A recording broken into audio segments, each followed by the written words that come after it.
ආයුබෝවන්. අද අපි මේ කතා කරන්න යන්නේ දර්ශක හා ලඝු කණක කියන පාඩමේ දර්ශක කියන කොටස ගැන. හරි. ඉතින් පොඩ්ඩක් මතක් කරගත්තොත් දර්ශක කියන්නේ මොනවද කියලා බලමුකෝ. දැන් 3 m සංඛ්‍යාවෙම 3 පාරක් ගුණ කරාම අපි දන්නවා ඒක ලියන්න පුළුවන් 3 ඝනයේ හැටියට කියලා. නේද? අනිත් එක අපි ඒක උත්තරේ ගත්තොත් ඒ උත්තරේ ඉන්නේ 27 කියලා නේ. මෙන්න මේකට මතකද අපි කිව්ව ගුණ කිරීම බලයක් හැටියට ලියනවයි කියලා. කියන්නේ මෙතන 3 පාරයක් ගුණ කරලා තියෙන නිසා එම සංඛ්‍යාවෙම ගුණ කරලා තියෙන නිසා ඒක බලයක් ලෙස ලියුවයි කියලා අපි කියනව නේද? අන්න ඒක අපිට තවදුරට බැලුවොත් මෙන්න මේ මෙතන මම සලකලා තියෙන්නේ මේ දෙකේ ගණේ මේ වගේම තමයි. ඉතින් මෙතන දෙක කියන්නේ මෙතන අපි දන්නවා පාදේ කියලා. නේ? එතකොට මේ 3 කියන සංඛ්‍යාව නැත්තම් අපි දන්නවා දර්ශකය හැටි කියනවා. ඒක සුළු කරාම එන්නේ උත්තරේ 8. ඒක තමයි අපි අගේ ලෙස සැලකන්නේ. දැන් අපි සාමාන්‍ය පෙළට අවශ්‍ය දර්ශක නීති ටිකක් ඉගෙන ගන්න යන්නේ. පළවෙනි එක මෙහෙම. කිසියම් සංඛ්‍යාවක් කිසියම් බල දෙකක් එකම පාදයේ සහිත බල දෙකක් ගුණ කරොත් අපිට එන්නේ අගය එම පාදයේම දර්ශකවල එකතුව හැටියට ලියන්න පුළුවන් කියලා නීතියක් තියෙනවා. ඒක නීතියක්. අපි උදාහරණ ටිකක් බලමුකෝ. පැහැදිලි වෙන්න. දැන් මෙතන බලන්නකෝ 2යි 2යි පාදයේ දෙකම සමානයි. නේ? දැන් මෙතන දර්ශකයේ 3 මෙතන 4. අපිට ඒක ලියන්න පුළුවන් 2 3 ධන 4 වන බලය කියලා. සමාන. එතන 3 ධන 7 වන බලය කියලා. ඒකේ අගය එතකොට සුළු කරාම ඉන්නේ 2 10 වන බලය. තව එකක් බලමු. මෙතන මොකද්ද පාදේ වෙලා තියෙන්නේ? 5 නේද? එතකොට අර කලින් ආකාරයෙන්ම අපිට ලියන්න පුළුවන් 5 පාදේ නම් මෙතන දර්ශකයේ ඉන්නේ 4 ධන 2. ඒ කියන්නේ 5 6 වෙනි බලය. හරි. දැන් අපි දර්ශකවල දෙවෙනි නීතියට ගැන කතා කරන්න යන්නේ. දැන් මේකේ බලන්නකෝ එකම පාදයේ තියෙන බල දෙකක් දර්ශක වෙනස් එකම පාදයේ තියෙන බල දෙකක් එකකින් අනිත් එක බෙදුවම නේ බෙදුව විට අපිට ඒක ලියන්න පුළුවන් ඒ දර්ශක දෙකේ අන්තරයක් නැත්තම් අඩු කිරීමක් හැටියට නේ උදාහරණයක් ගත්තොත් 10 තුන්වෙනි බලය බෙදීම 10 දෙවෙනි බලය අපිට ලියන්න පුළුවන් 10 3 ඍණ 2 බලය දර්ශකයේ වෙන්නේ එතකොට 3 ඍණ 2 නේ ඒ කියන්නේ 10 1 ඕ 10 දැන් නොදන්න සංඛ්‍යාවකුත් අපිට එහෙම ලියන්න පුළුවන් කියන්නේ x වල x වගේ නොදන්න සංඛ්‍යාවක 8 බලය බෙදීම x වල ඝනේ නැත්නම් x වල 3 බලය අපිට ලියන්න පුළුවන් x වල 8 ඍණ 3 බලය කියලා නේ ඒ කියන්නේ x වල 5 බලය හරි දැන් අපි තුන්වන දර්ශක නීතියට තමයි යන්නේ මේකේ තියෙනවා එක බෙදීම කිසියම් දර්ශක සහිත බලයක් අපිට ලියන්න පුළුවන්ලු එම පාදයේම ඒ දර්ශකයේ ඍණ එම දර්ශකයේම ඍණ අගය ලෙස තිරෙන් උඩ කියන්නේ මෙතන බෙදීමක් නැතුව කෙලින්ම පාදය ඊට පස්සේ ඒක දර්ශකයට එන්නේ මේ තිබ්බේ දර්ශකයේම ඍණ බලය. හරි. ඒක උදාහරණ සැලකුවොත් දැන් 1 යට 8. එක බෙදීම 8. අපි දන්නවා ඒක එක බෙදීම 2 ඝනය කියලා නේ. මම අර කලින් කිව්වේ 2 ඝනය කියන්නේ 8 කියලා. දැන් එතකොට මේ නීතියට අනුව අපිට ලියන්න පුළුවන් ඒක සමානයි 2 ඍණ 3 බලයට කියලා. තව උදාහරණයක් ගත්තොත් 0.0.01 ඒක අපිට ලියන්න පුළුවන් නේ බෙදීම 1000 කියලා. උන්නම් බලන්න දැන් 1000න් බෙදුවම එන්නේ මේ උත්තරේනේ. හරිනේ. අන්න ඒක අපිට ලියන්න පුළුවන් 1 බෙදීම 10 3 කියලා. දැන් මෙන්න මේ නීතිය අනුව අපිට ලියන්න පුළුවන් මේක 10 ඍණ 3 බලය කියලා. නේද?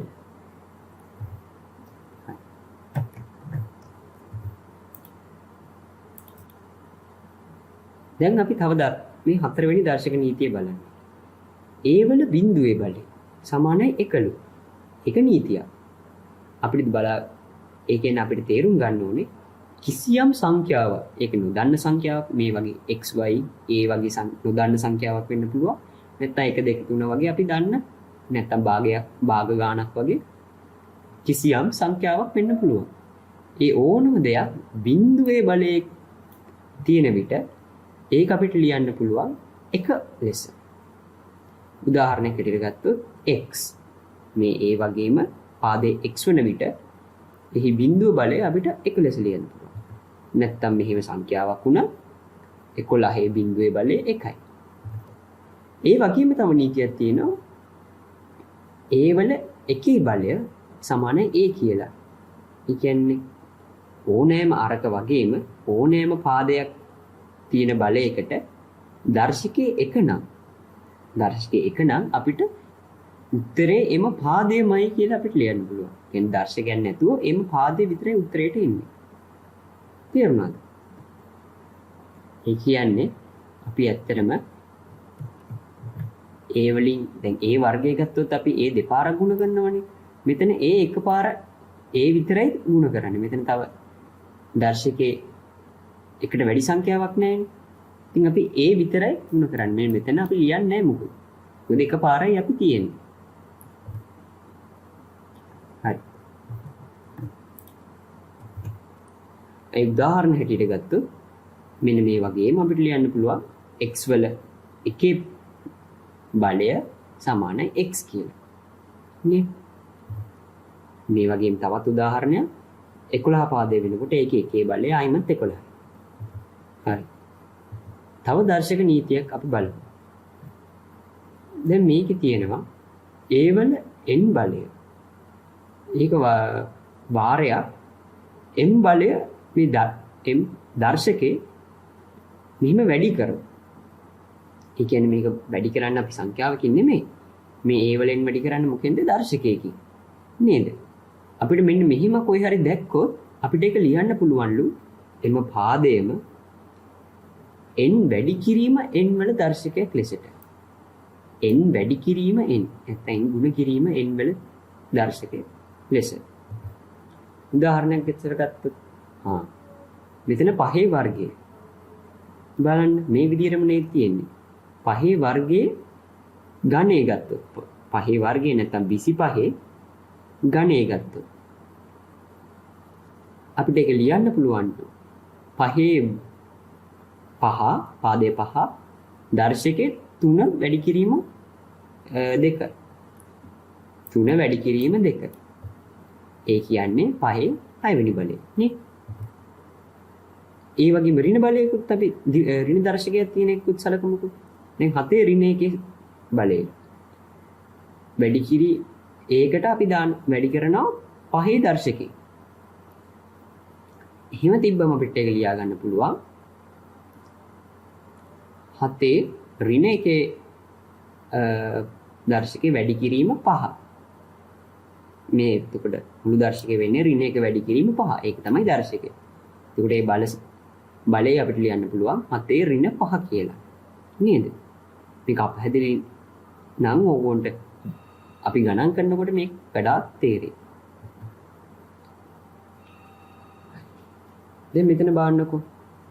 මේ දර්ශක වලට අපිට වැඩි උදාහරණ දෙන්නේ නැහැ. හැබැයි අපි මේව දැනන් ඉන්න ඕනේ. මොකද්ද පළමු එක? මෙන්න මේක. A වල එක බෙදීම n බලය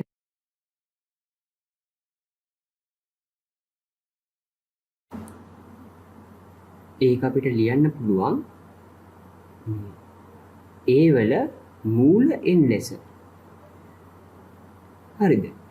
අනිත් එක තමයි ඒ පාදයේ m බෙදීම n වල බලය අපිට ලියන්න පුළුවන් ඒ වල m.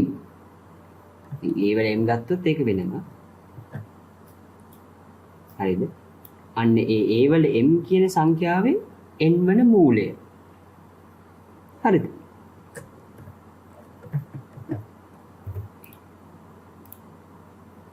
දැන් අපි ටිකක් ගණන් වලට යමු. ඔන්න. පළවෙනි ගාන. 8 5 බෙදීම 3 දර්ශකය. නැත්නම් 8 5 බෙදීම 3 බලය. ඒක මෙන්න මෙහෙම අපි ඉස්සෙල්ලා කඩා ගමුකෝ. මතකද අපි අර කලින් කරා වගේ? මෙන්න මෙහෙම අර කලින් මේ a වල n වැඩි කිරීම m සමානයි a වල n මෙන්න මෙහෙම අපි ලියාගත්තනේ නීතිය.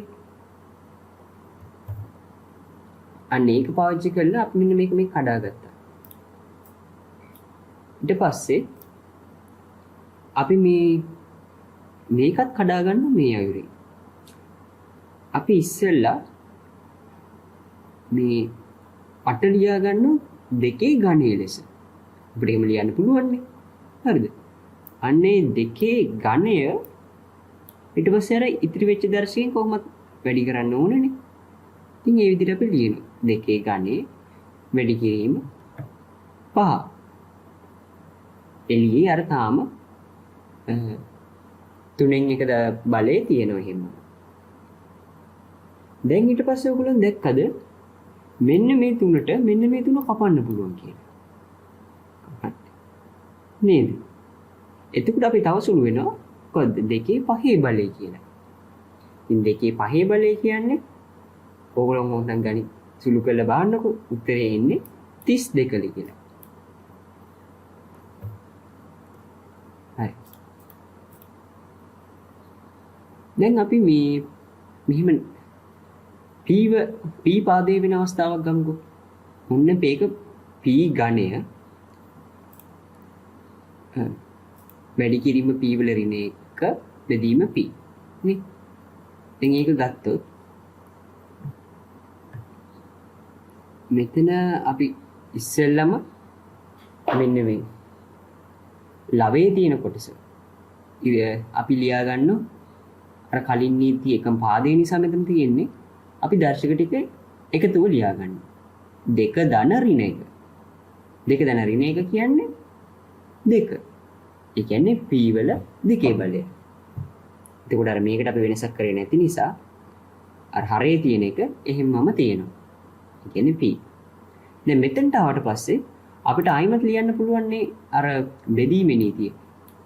a වල n බෙදීම a වල n ආකාරයෙන් නියෝග තියෙන්නේ. නේද? ඒක හින්දා අපි ඕක දැන් මෙන්න මේ ආකාරයෙන් ලියා ගන්නවා p වල 2 ඍණ 1 බලය කියලා. ඒ කියන්නේ උත්තරේ p.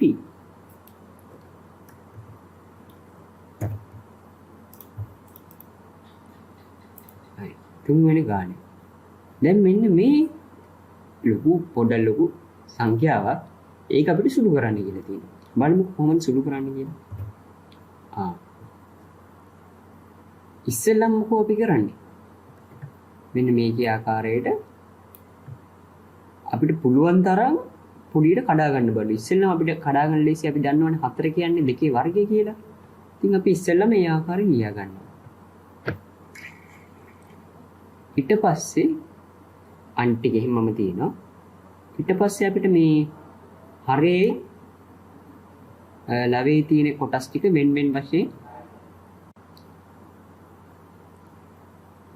වශයෙන් අපිට මෙහෙම මේ සුළු කරගන්න පුළුවන්. කියන්නේ දෙකේ වර්ගයේ වැඩි කිරීම දෙකේ n ඍණ 2 බලය අපි දර්ශකවල එකතුවක් ලෙස මෙහෙම ලියනවා. ඊට පස්සේ හරේ අපි එහෙමම කරනවා. අර කලින් පාවිච්චි කරපු නියමයට අනුව දෙකේ n වෙන බලය වැඩි කිරීම දෙකේ n ඍණ 1 බලය අර දර්ශකවල ගුණිතයක් ලෙස. ඒ කියන්නේ n ධන n ඍණ 1 නේ. දැන් මේක සුළු කරාම බලමු. දැන් මේ දෙකට දෙක මෙතන කැපෙනවා. n විතරයි ඉතුරු වෙන්නේ. මෙතන n ධන n 2යි n ඍණ 1. හරිද? අපිට තවත් සුළු කරගන්න පුළුවන්. කොහොමද? මෙන්න මේක අපිට ලියා ගන්න පුළුවන් නේද? අර මෙතන තියෙන්නේ දැන් එකම පාදයේනේ. දෙකනේ පාදේ වෙලා තියෙන්නේ. ඉතින් දෙකේ පාදයේ තියෙන නිසා අර බලවල බෙදීම අර බල දර්ශකවල අන්තරේ හැටියට අපිට ලියා ගන්න පුළුවන් නේද? එහෙම ලිව්වම අපිට ඒ උත්තරේ සුළු කරන්න පුළුවන් මේ ආකාරයෙන්. දැන් දෙකේ n ඍණ 2යි n ධන 1. එයි මෙතන ඍණෙන් වැඩි වෙලා තියෙන්නේ. මේ වරහන අයින් කරාම මේක පොඩ්ඩක් බලමුකෝ. මේ n ඍණ වරහන් ඇතුලේ තියෙන කෑල්ල ඍණෙන් වැඩි කරාම මේක ඍණ 2යි n වෙනවා. ඍණ 1 වැඩි කිරීම ඍණ 1 ධන වෙනවා. අපි ඒක දන්නවනේ. එතකොට අන්තිමට එන උත්තරේ 1 ඍණ n.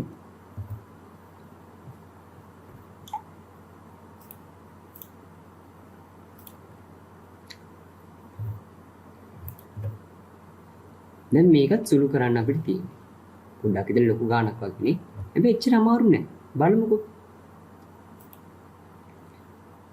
ඉස්සෙල්ලාම අපි කරන්නේ දැන් මතකද? අපි අර A වල m බලය එහෙම බලයක් තියෙනකොට ඒකේ n කියන මූලයක් තියෙනවනම් අපිට ඒක ලියා ගන්න පුළුවන් කියලා කිව්වනේ. A වල m බෙදීම n වෙන බලය කියලා. නේද? අන්න ඒක තමයි මෙතන පාවිච්චි කරලා තියෙන්නේ. දැක්කද? මේ 343 වාරයක් x වල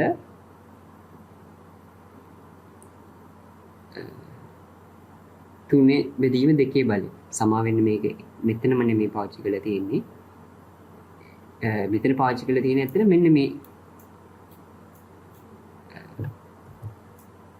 A වල මූල n කියලා මොකක් හරි තියෙනවනම් මොන මේ මුළු කැලේමනේ සංඛ්‍යාව වෙන්නේ. දැන් මේ තුන බෙදීම දෙකේ දර්ශකයේ තියෙන x වලට විතරයි. නේද? 343ට දර්ශකයක් නැහැ නේ. ඒක නිකන් සංඛ්‍යාවක් විතරයි. බලයක් ලෙස තියෙන්නේ මේ x වල තුන බෙදීම දෙකේ බලය කියන එක. හරි. දැන් මෙන්න මේ නීතිය මතක් කරගත්තාම මෙන්න මේකේ මේ A වල මූලය A වල n වෙන මූලය අපිට A වල 1 යට n කියන බලයේ ආකාරයෙන් ලියා ගන්න පුළුවන් කියලා කිව්වනේ. අන්න ඒක තමයි මෙතන පාවිච්චි කරලා තියෙන්නේ. කියන්නේ මෙන්න මේකේ 1 යට 3 බලය මෙතන ඒ n වෙන මෙතන තියෙන 3 අපි 1 යට 3 දර්ශකයේ හැටි ලියලා තියෙනවා. නේ? පැහැදිලි. ඊට පස්සේ මේ වරහන ඇතුලේ තියෙන ඒවා අපි කැලි කොටස් වශයෙන් කඩලා තියෙනවා. බානක 343 වාරයක් එම දර්ශකයේ කියන්නේ එකෙන් 3. ඊට පස්සේ x වල 3න් 2 වාරයක් එකෙන් 3 දර්ශකය. මේක එක කොටසක් අර බෙදීම x කෑල්ල අපි අරේ තිබ්බේ කොටස අපි අර බෙදීමක් විදිහට ලිව්වා. අපිට ලේසියෙන් එතකොට නේද? හරි දැන් බලමු. ඊළඟ පියවරේ අපිට ඔයගොල්ලෝ මේක සුළු කරලා බලන්නකෝ. 7 ගණේ කියන්නේ 343. ඒක සුළු කරලා බලන්න. දැන් අපි එතකොට පේනවා මේ 3ට මේ 3 කැපෙනවා කියලා නේ. එයි මෙතන වැඩි කිරීමක් නේ තියෙන්නේ දර්ශකවල. ඔක පැහැදිලි නම් මෙන්න මේ ආකාරයෙන් උරු තියෙනවා. ඔන්න ඔය ආකාරයෙන්. එතකොට මේ 3ට ඔය 3 කැපෙනවා. නේද? මෙන්න මේකෙත් එහෙමමයි. මේ 3 කැපෙනවා. හරි. එතකොට අපේ එන උත්තරේ 7 එකේ බලය x වල භාග්‍ය බලය. මේ මුළු එකම බෙදීම x. නේ? හරි. ඊට පස්සේ අපි මෙන්න මේ කැලේ විතරක් සලකලා තමයි මෙන්න මේ පියවර ලියලා තියෙන්නේ. ඒ කොහොමද? මේක අපිට ලියන්න පුළුවන් නේ x වල භාග්‍ය බලය බෙදීම x නේ. ඒ කියන්නේ x වල භාගයේ මෙතන තියෙන මොකක් බලයක්ද? x වලට. එකේ බලයක් නේ. x වල භාගේ ඍණ 1. නේද? ඕක අපිට ලියන්න පුළුවන් නේ. මෙතන භාග ඍණ 1 කියන්නේ කීයද? ඍණ භාගය. ඉතින් x වල ඍණ භාගයේ බලය හැටියට තමයි ලියලා තියෙන්නේ. ඒක තමයි මේ පියවරල් දෙකේ සුළු කරලා තියෙන්නේ. ඒකට අපිට අන්තිමට උත්තරේ ලියන්න පුළුවන්. ඒ දැන් අපි දන්නවනේ අර x වල a වල කියලා කිව්වේනේ. a වල ඍණ n බලයක් තියෙනවා නම් අපිට ඒක ලියන්න පුළුවන් කියලා. 1 යට a වල n බලය කියලා. හරියි නේද? අන්න ඒ ආකාරයෙන් අපි අන්තිම පියවර මේ සුළු කරලා තියෙනවා. ඕනනම් අපිට තව එකක් ලියන්න පුළුවන්. කොහොමද? 7 බෙදීම මූල x කියලා. මේකද අපි දන්නවනේ භාග්‍ය බලයක් කියන්නේ මූලයක් කියලා නේද? කිසිම දැන් x වල භාග්‍ය බලය කියන්නේ x වල මූලය කියන එක. අපි දන්නවනේ. ඉතින් මේක ඕනනම් අපිට තව පියවරක් සුළු කරලා තියන්න පුළුවන්. හරි. ඔන්න ඒ වගේම තවත් ගානක්. මෙතන මිශ්‍ර භාගයක් තියෙනවා. 3 වැඩි කිරි 3 සමාන 3යි 8න් 3 ඒ සම්පූ ඒ මිශ්‍ර භාගයේ 3 වෙන මූලය නේද? ඒකට අපි ඒක කොහොමද ලියන්නේ? බලමුකෝ පියවරින් පියවර. දැන් අපි මතකනේ මිශ්‍ර භාග කොහොමද විෂම භාගයක් ලෙස ලියාගන්නේ කියලා නේද? ඉස්සෙල්ලම හරේ තියෙන කොටස මේ පූර්ණ සංඛ්‍යාවෙන් වැඩි කරලා මෙතන ගුණ කිරීමක් එන්නේ. මේ දෙක වැඩි කරනවා. ඊට පස්සේ ඒකට මේක එකතු කරනවා. නේ? එතකොටනේ අපිට මේ ලවයේ තියෙන සංඛ්‍යාව වෙන්නේ. බලමුකෝ. 8 වැඩි කිරීම 3 කීයද? 24යි. 24. ඒකට ධන 3ක් එකතු කරාම 27යි. 24 ධන 3 27යි. නේ? හරි. ඊට පස්සේ අපි මේ වර්ග 3 මූලය කියන එක අපි අර කලින් මෙන්න මේ ආකාරයේ මෙන්න මෙතන කරා වගේ අපි ආයෙත් ලියා ගන්නවා. 1 යට 3 දර්ශකයක් ලෙස. මොකද මෙහෙම තිබ්බම අපිට ලේසියිනේ සුළු කරන්න නේද? ඊට පස්සේ දැන් 3 ගණේ මෙන්න මේ දෙක නම් අපි මුලින්ම කතා කරා නේද? 27 කියන්නේ කීයද දෙකට? මම මුලින්ම කිව්වේ 3 ගණේ. 8 කියන්නේ ඒක නම් කීප වතාවක් අපිට අහුණා 2 ගණේ. නේද? මෙතනත් ආයෙත් සුළු වෙනවා. දෙකනේ එහෙමත් තපන්න පුළුවන්. මොකද මේ වර්ෂික දෙකම තියෙන්නේ 3 දර්ශක. මේ හරේ කොටසේ දෙකේ 3 ඒකට තියෙන්නේ වැඩි කිරීම කියන්නේ ඒ දෙකේ 3ට 1 යට 3 දර්ශකෙ එළියේ තියෙනවා. එතන මේ තව පියවරක් මෙතන ලියලා තියෙනවා. ඒක වඩාත් පැහැදිලි වෙන්න. උන්නම් එතනින් ලියුවම අපිට බොහොම පැහැදිලිනේ. මේ 3ට 3 කැපෙනවයි කියලා. ඒක ඉතුරු වෙන්නේ කීයද? 3 1 බලයයි 2 1 බලය පමණයි. ඒකට අපි දන්නවනේ. විෂම භාගයක් තිබ්බම මේක ආයිමත් මිශ්‍ර භාගයක් හැටියට කොහොමද ලියන්නේ කියලා. මොකද අපි විභාග විෂම භාග ලියලා තියන්න බෑ. අවසාන උත්තරයක් ඇටියෙ. අපි අනිවාර්යෙන් ඒක මොකද මිශ්‍ර භාගයක් ලෙස ලියා ගන්න වෙනවා. ඉතින් අපි 3 බෙදීම 2. 3ට 2 ඒවා කීයක් තියෙනවද? 1යිනේ නේද? ඒකට ඉතිරි වෙන්න අපිට 1යි නේද? 3 2කින් බෙදුවම 3 2කින් බෙදුවම 1ක් එනවා. තව අපිට 1ක් ඉතුරු වෙනවා නේ? අන්න ඒ ඉතුරු වෙන ශේෂයනේ අපි ආයිමත් මේ මිශ්‍ර භාගයේ හරේ ලවයේ කොටසට ලියන්නේ නේ. ඉරෙන් උඩ ඉරෙන් යට හරේ ලියන්නේ අපි අර තිබ්බේ කලින් විෂම භාගයේ තිබ්බේ සංඛ්‍යාවම තමයි විෂම භාගයේ හරේ තිබ්බේ සංඛ්‍යාවම තමයි. හරි. අපි තව උදාහරණ ටිකක් බලමුකෝ. මේකේ අගය සොයන්න කියලා තියෙනවා. සුළු කරන්න වගේම තමයි. 16 බෙදීම 81 ඍණ 3 බෙදීම අතරේ බලය. මේකෙත් අපි පියවරෙන් පියවර බලමුකෝ. කොහොමද? ඉස්සෙල්ලම දැන් මේ 16 18 81 කියන්නේ ලොකු සංඛ්‍යානේ. ඉතින් අපි ඒක පුළුවන් තරම් කෙටියට ලියා ගන්න. අපිට ලියන්න පුළුවන් 2 4 වෙනි බලය කියලා 16. තව 3 4 බලය 81 කියලා ලියා ගන්නත් පුළුවන්. ඕනනම් ෂුවර් නැත්තම් සුළු කරලා බලන්නකෝ. හරිද? ඊට පස්සේ නංගි මල්ලියේ දැන් මේ 4 බලයේ දෙකටම පොදුයිනේ. අපි එතකොට ඉගෙනගෙන තියෙනවනේ පොඩි කාලේ මේ එහෙම පොදු බලයක් තියෙනවා නම් ඒ පොදු දර්ශකේ නැත්තම් බලය එළියට ගන්න පුළුවන් කියලා. නේද? එතකොට පාදේ වෙන්නේ මෙන්න මේ භාගය. භාග ගන්න. ඒ කියන්නේ දෙක බෙදීම 3 දර්ශකේ වෙන්නේ 4. එහෙනම් මෙතන ඍණ 3 බෙදීම 4 දර්ශකයක් තියෙනනේ වැඩි කළා. හැබැයි මෙතන අපි 4 4 එකට එකක් කපන්න බැරි නෑ නේද? ඍණක් තිබ්බයි කියලා මෙහෙම එකම සංඛ්‍යාව බෙදෙනවා නම් අපිට බෙදන්න පුළුවන් නේද? ඒකට ඉතිරි වෙන්නේ ඍණ 3 බලය විතරයි. ඍණ 3 කියන්නේ දැන් අපි බලමු මොකක් හරි A බෙදීම B වල ඍණ n වෙන බලයක් තියෙනවායි කියලා. එතකොට මොකෝ වෙන්නේ? අපි කතා කරේ ගිය පාර එක යට n වල එක යට A වල n බලයක් ලියන්න පුළුවන්ලු. A වල ඍණ n වෙන බලය. නේද? දැන් මෙන්න මෙහෙම එකක් අපි කතා කරේ නෑනේ. එහෙමත් අපිට ලියන්න පුළුවන්. දැන් මෙතන විෂම භාගයක් හෝ සාමාන්‍ය භාග ගණනක් වෙන්න පුළුවන්. AB කියන්නේ හරි මේක අපහැදිලි නම් අපි ගමුකෝ මේකම අපි ගමු 2 බෙදීම 3 කියලා. හරිද?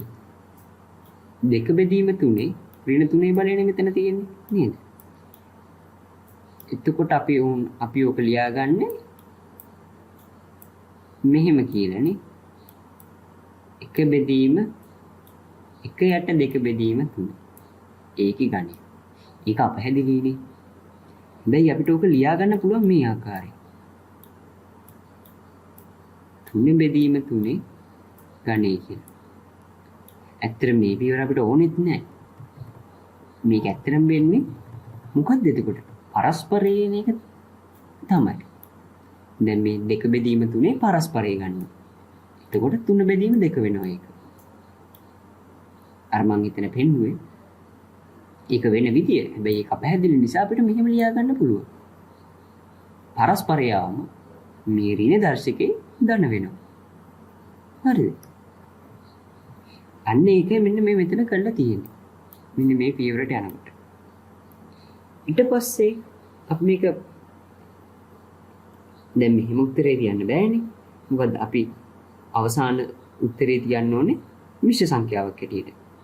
මිශ්‍ර භාගයක් හැටියට. ඉතින් අපි හැම එකම මේ තියෙන දර්ශකයෙන් වැඩි කරනවා. 3 ගණනය කියන්නේ 27යි, 2 ගණනය කියන්නේ 8යි. 27 බෙදීම 8 කීයද? 27 බෙදීම 8 කිව්වම 8 ඒවත් 3ක් තියෙනවා 27ට. පොඩි ඒ 24යි. තව 3ක් ඉතිරි. එතකොට ඒ ශේෂය ලවයට එනවා 8 හරයට එනවා. එතකොට මේක තමයි අවසාන උත්තරේ. නේ? ඒ වගේම දැන් මේක ටිකක් ලොකුයි. හැබැයි පොඩ්ඩක්වත් බය වෙන්න එපා. අපි පියවරින් පියවර යමු. මේකේ තගේ සොයන්න තියෙන්නේ. නේ? බලමුකෝ. හරි. පළවෙනි පියවර ගත්තොත්. මේක. මොකද ඒගොල්ලෝ කරලා තියෙන්නේ? මෙන්න මේ 125 64 අපිට ලියන්න පුළුවන් මෙන්න මේ ආකාරයෙන්. කීයද? 5 ඝනය ලෙස. මොකද අපි දන්නවනේ 5 වරක් 5 කියන්නේ 25යි කියලා. නේද? කියන්නේ 5 වර්ගය කියන්නේ 25යි. නේ? එතකොට 25 ආයිමත් 5න් වැඩි කරන එක නෝදන කරලා තියෙන්නේ. 25 5න් වැඩි කරාම එන්නේ උත්තරේ 125යි. ඒකින්ද අපි එක ලියනවා 125 අපිට ලියන්න පුළුවන් 5 ඝන ආකාරයෙන්. නේ? මෙන්න මේක බලන්නකෝ. නේ? එතකොට මේ පියවරේ කරලා තියෙන්නේ ඒක. ඒ වගේම අපිට 64ත් ලියන්න පුළුවන් 2 6 බලය කියලා. හරිද? ඊපස්සේ එම භාග සංඛ්‍යාවට අර දර්ශකයේ හැමම තියෙනවා. ඒක වෙනස් වෙන්නේ නැහැ නේ. හරි. ඊට පස්සේ අනිත් පදේ. මේ පදේ තියෙන්නේ අන්න ඉස්සෙල්ලා අර මූල පහ මේ මූලාකාරයෙන් ලියලා තියෙන එක අපි දර්ශකයාකාරයෙන් ලියනවා. පළවෙනි පේපරේදී. අර එළිය තුන තියෙන දර්ශකයේ හැමම තියෙනවා. ඔන්න තුන්වෙනි පාදේ ගත්තොත් අපි දැන් මතකද කිව්වා ඕනම සංඛ්‍යාවක බිඳුව බලයක් කියන්නේ 1යි කියලා නේද? ඒක අපි කෙලින්ම ආදේශ කරනවා. එතකොට අපි මේ පාදේ සුළු කළා ඉවරයි. ඇයි එකනේ වෙන්නේ? එකකින් වැඩි කරාම ඒක වෙනසක් වෙන්නේ නැහැ. මෙතන මතකද මම අර කලින් කිව්වා වගේ. මෙතන වගේම ඒකෙන් ලොකුවට අපහැදිලි නම් ඒකෙන් හිතන්න එපා. ඒක වෙන්නේ මෙහෙම දෙයක් කියලා මතක තියාගන්නකෝ. කියන්නේ මොකද්ද? කිසියම් භාග සංඛ්‍යාවක මේක භාග සංඛ්‍යාවක් නේ. ඒකේ ඍණ දර්ශකයක් තියෙනවා නම් ඒ ඍණ දර්ශකයේ ධන වෙනකොට ඒකේ පරස්පරය අපි ගන්නවා කියලා මතක තියාගන්නකෝ. හරිද? මොහොම පැහැදිලි. ඊට පස්සේ දෙවෙනි පදේ ගත්තොත් මෙතන 32ත් අපිට ලියන්න පුළුවන් 2 5 බලය කියලා. ඔබට මං හිතන්නේ මේක තේරෙන්නේ නැත්තම් චක්‍රේ පොඩ්ඩක් මතක් කරගත්තොත් අංගේ බලන්නේ හොඳයි කියලා මම හිතනවා. හරිද? ඊට පස්සේ අපි මෙතන පේනවා මේ පහට මේ පහ කැපෙනවා නේ. එතකොට ඉතුරු වෙන්නේ 2 3 වෙනි බලය. හරි. මෙතන මොකෝ වෙලා තියෙන්නේ? මෙන්න මේ 3 එකේ බලය 1යට 3 දර්ශකේ ඇතුළට අරගෙන තියෙනවා. වෙන වෙන වශයෙන් සුළු කරා. එතකොට මේ 2 6 වෙනි බලය සුළු කරාම 2ක් ඉතුරුයි. මේ 3ට 3 කැපුණාම 1යි ඉතුරු. අන්න 2 වර්ගයේ බෙදීම 5. ඉදි කිරීම 2 ගණය. එන්නේ 2 ගණය අපිට 2 ගණය බෙදීම 1 කියලා ලියන්න පුළුවන් නේ. භාගයක් ආකාරයේ භාග සංඛ්‍යාවක් ආකාරය. එතකොට මේක ලවයේ දෙක පාද දෙක සමානයිනේ ලවේ නේද? අන්න ඒක නිසා තමයි මේ දර්ශක දෙකේ එකතුව සලකලා 2 5 බලය කියලා අපි උත්තරේ දාලා තියෙන්නේ. 5 වැඩි කිරීම 1 5යි. ඊට පස්සේ 2 5 කියන්නේ 32යි. බෙදීම 5. ආයිමත් ඔන්න අපිට ආවා මොකද්ද? විෂම භාගය. විෂම භාගය එතකොට අපි සුළු කරනවා 32 බෙදීම 5. 32ට 5 6යි. ඒ කියන්නේ 30යි. ඉතිරි 2යි. එතකොට ශේෂය මෙතෙන්ට ආවා. බෙදීම 5 පූර්ණ සංඛ්‍යාව 6යි. නේ?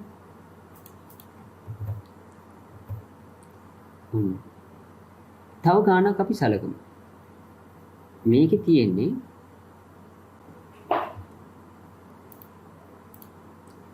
දර්ශක ඇතුළත් සමීකරණ විසඳීම. හරි. පළවෙනි ගාන. 4x ඵලය සමානයි 64 ලෙස දීලා තියෙනවා නම් අපි මොකෝ කරන්නේ? බලමුකෝ. දැන් මෙතන නංගි මල්ලියේ අපිට 64 අපි දන්නවනේ 4 ගණේ කියලා නේද? ඉතින් අපි ඉස්සෙල්ලා 64 ලියා ගන්නවා 4 ගණේ ආකාරය.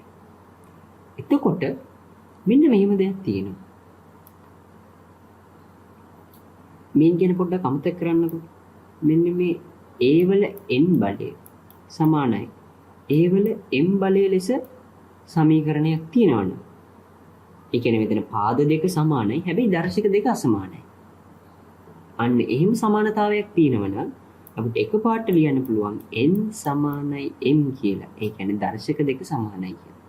ඒ කියන්නේ කෙටියෙන් කිව්වොත් කිසියම් පාද සමාන සංඛ්‍යා දෙකක් මෙහෙම සමාන ලකුණේ දෙපැත්තේ තියෙනවනේ. ඒ කියන්නේ සමීකරණයක තියෙනවනේ. අපිට ඒ පාද සමාන වෙන නිසා අනිවාර්යෙන් දර්ශක දෙක සමානයි කියලා කියන්න පුළුවන්. හරිද?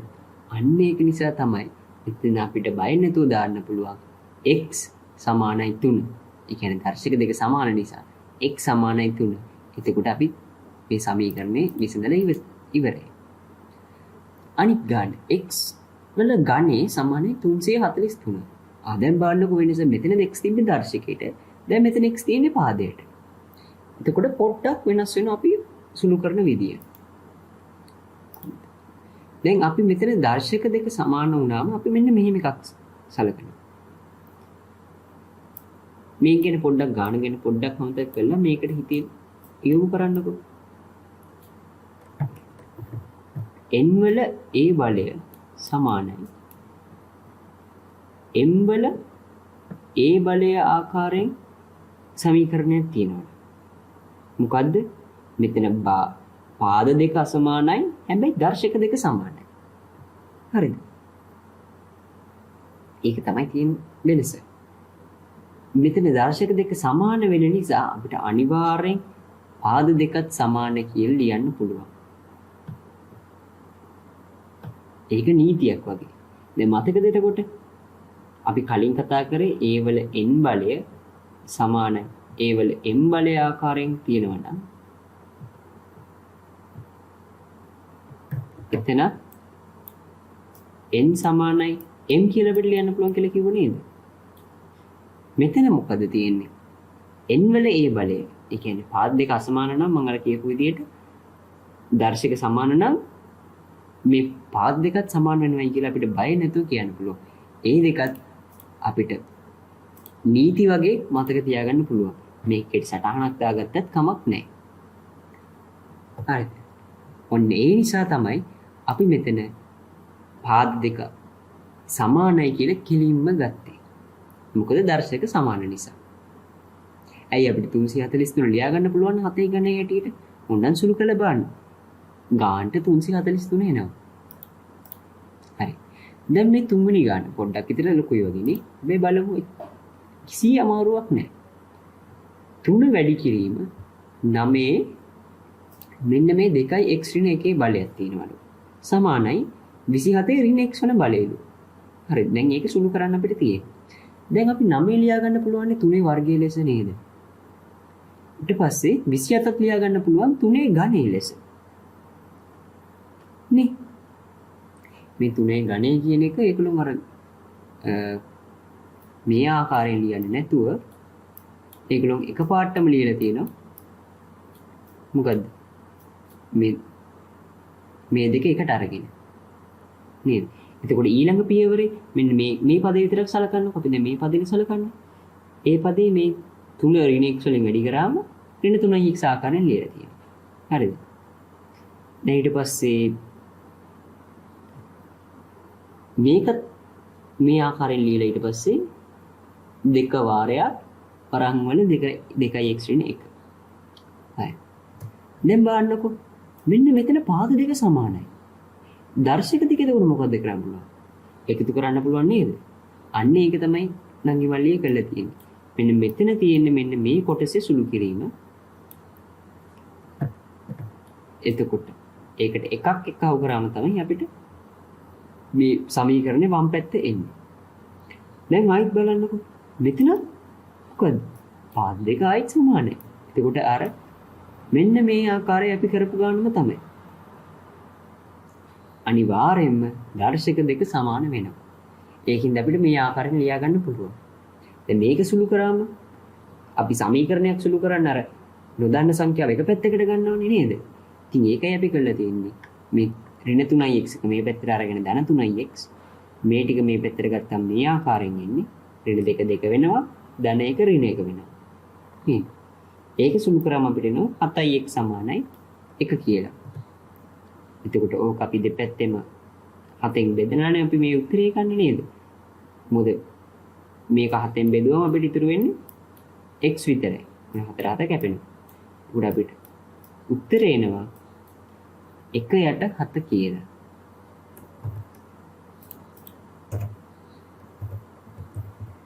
හරි. දැන් මම ගණන් හදලා පොඩ්ඩක් ඉවරයි. දැන් ඕගොල්ලෝගේ වාරේ. දැන් ඕගොල්ලෝ බලන්න කොලේකුයි පෑනුකුයි අරගෙන මෙන්න මේ ගණන් දෙක හදාගන්න. පළවෙනි ගානේ කියලා තියෙනවා මේ 25 කියන්නේ 25 භාග්‍ය බලය අග යන්නේ කියලා. ඊට පස්සේ දෙවෙනි ගානේ කියලා තියෙනවා මෙන්න 25 භාග්‍ය බලය ඍණ 16 5න් 4 බලය අග යන්නේ කියලා. ඕකට දැන් පුළුවන් නේ. බලන්නකෝ. මෙන්න මේ උත්තර දෙක එනවද කියලා. මෙන්න මේ පළවෙනි ගාන මම 3 කියලා මේ ලකුණු කරලා තියෙන මේ ගානට උත්තරේ එන්න ඕනේ දෙවෙනි උත්තරේ. හරිද? මේ 4 කියලා ලකුණු කරලා තියෙන ගානට එන්න ඕනේ මේ සමා වෙන්න මේ පොඩ්ඩක් අපහැදිලිත් දන්නේ මේ ඉරක් කියලා තියෙන ඍණ සංඛ්‍යාවක් කියන එක නිරූපණය කළා. හරිද? මේ මෙතන තියෙන ඍණ 93 මේ කොහොම ඍණ සංඛ්‍යාවක්. හරිද? මෙන්න මේකට ඕකට උත්තරේ එන්න ඕනේ ඍණ 18. බාන්නක උත්තර දෙක එනවද කියලා?